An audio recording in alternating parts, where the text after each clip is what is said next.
Okay, so let's take a look at the example that we started with at the beginning of this section on statistics, which is that of the jury selection problem, or the case of Robert Swain in Alabama, 1965. So to remind you of this situation, so it's Alabama, 1965. A black man, Robert Swain, was convicted of a crime, and he appealed the conviction on the basis that the jury that convicted him was all white. So he felt that the trial was not fair. He was not being judged by a jury of his peers. So as a reminder about how the jury is selected. So in Alabama, 1965, the way that you got a jury was you went out and you got 100 people from the county. And those 100 people were supposed to be sort of a representative cross-section of the people in the county. Now, with some major qualifications there.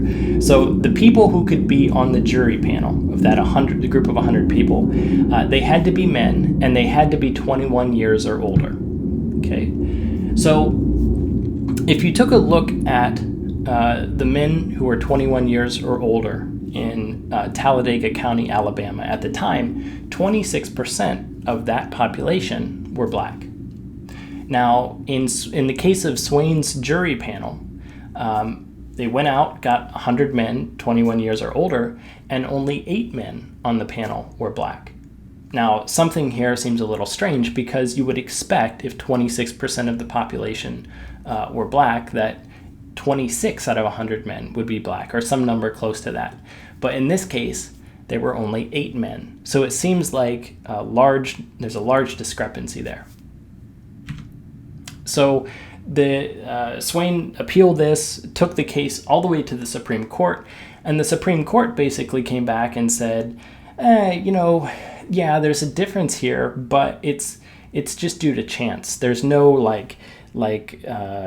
determined attempt to really disenfranchise people here. Okay, so the Supreme Court just flat out denied Robert Swain's appeal. And this seems a little bit unreasonable. Now, the interesting thing here is because the Supreme Court kind of used the word or appealed to chance, we can use statistics to determine whether or not they were right. So let's check. Is the conclusion reasonable that basically Swain's jury panel was just randomly so disproportionate? So here's how we're going to do this. So we're going to first assume that the jury panel consists of 100 randomly chosen eligible prospective jurors. Okay, so that's a big assumption that the jury panel is randomly selected, because that might not be how the jury panel is actually selected. But it's going to be our assumption, and if down the road we see that this assumption leads to vastly different results than what we actually saw, we could say that this assumption might be wrong. So we'll remember that 26% of this eligible population is black. We'll use that number to generate a jury panel. And then our question will be, is this assumption right or wrong? The assumption being that the jury panel was selected randomly and therefore fairly. So here's our approach. We're going to assume that that model is true. We'll generate a bunch of jury panels using that assumption, and we'll see how likely it is for a random panel to contain 8 or fewer black men. If it's fairly unlikely for that to happen, to see only 8 black men on our panel, then we're going to conclude that this probably wasn't actually the way that the jury panel was selected. Okay, so we're going to write our simulation here. We'll figure out how to run the experiment once. Then we'll run the experiment a bunch of times, store the results in an array, and then analyze the results. So for a statistic, we're going to do basically the same thing. Okay, it's the same sort of strategy, except we're going to interject statistics in here. We're going to calculate a number. So first, we'll figure out the code to generate one value of the statistic. Second, we'll run the experiment a bunch of times, generating many values of the statistic, and we'll store the results in an array. And then third, we'll visualize the distribution and use that in our analysis. Okay, so how do we randomly sample a jury panel?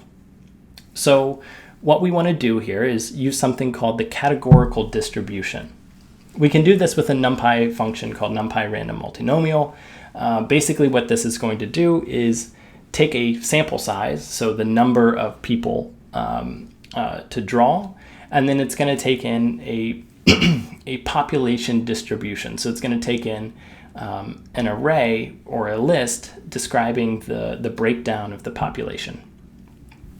So this will be clear here with an example.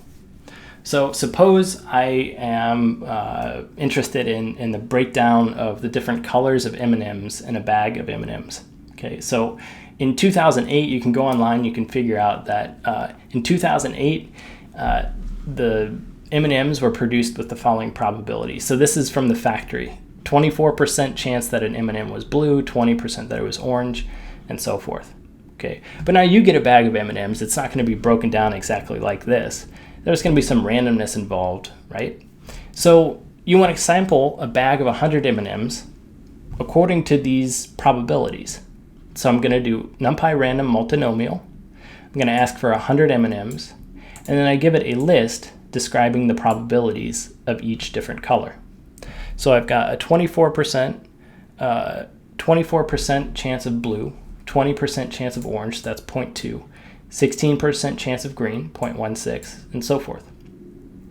So whenever I run this code, you see what I get back here is an array telling me I have 23 blue M&Ms, 22 orange, 15 green, 19 yellow, and so forth. I run this again, I'm going to get different numbers. Going to get a different bag of M&Ms, and so forth.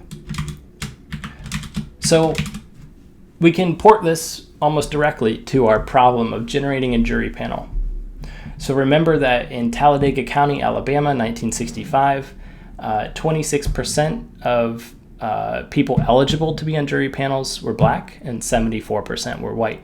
So we'll create a list or an array of the demographics. So this is 26% black, 74% white. And then what we'll do is we'll generate 100 jurors from this list of probabilities. So we do this, and we see that my jury panel that I've just randomly selected has 19 black men and 81 white. And I can do this again, and I get different breakdowns. Now, just doing this, a few times here, we're never seeing 8 and 92.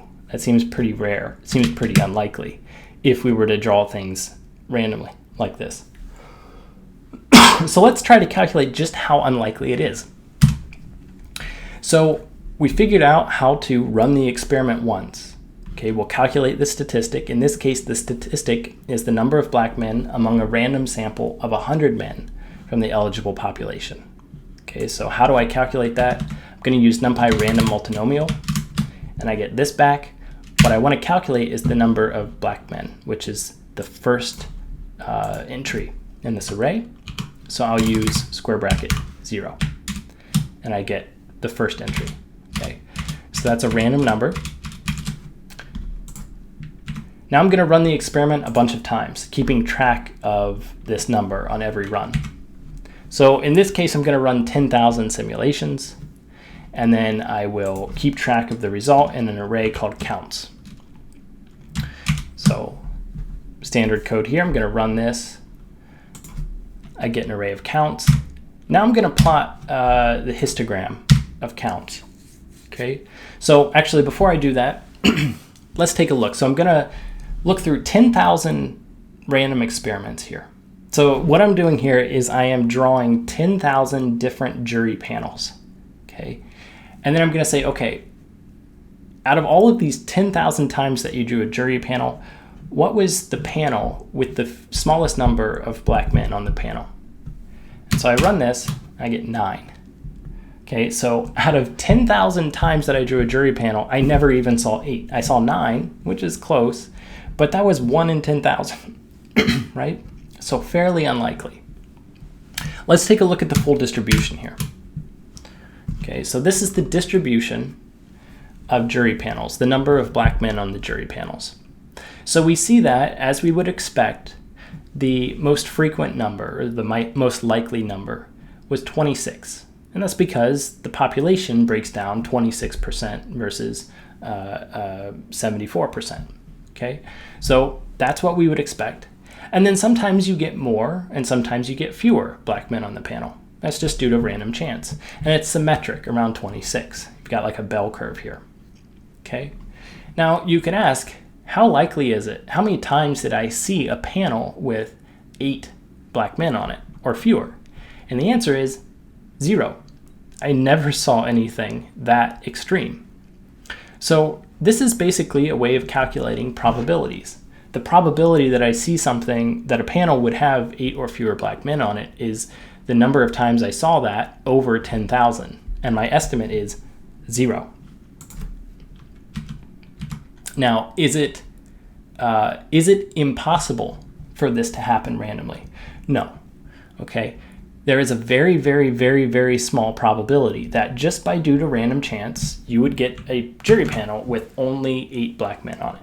Okay. But the probability is so small that it leads us to conclude that it probably wasn't just random chance that led to the panel being this way. So as statisticians, what we do is we come back and say, listen, Supreme Court, you said that, it's probably just due to random chance, that, you randomly selected a jury panel and this is just what you got. And yeah, there was a difference, but, it was just random. And our conclusion is that's very, very, very unlikely. Okay. And then that leads us to suggest that, well, maybe the jury panel was probably not selected randomly, not selected fairly, and there were definitely biases involved in the process. Now, it's up to someone to take a look at the process and try to understand where those biases occur. It's hard for statistics to say exactly where it happened, but it definitely points sort of a smoking gun at Talladega County, Alabama, and kind of asks us, or kind of makes them answer the question like, hey, what's going on here?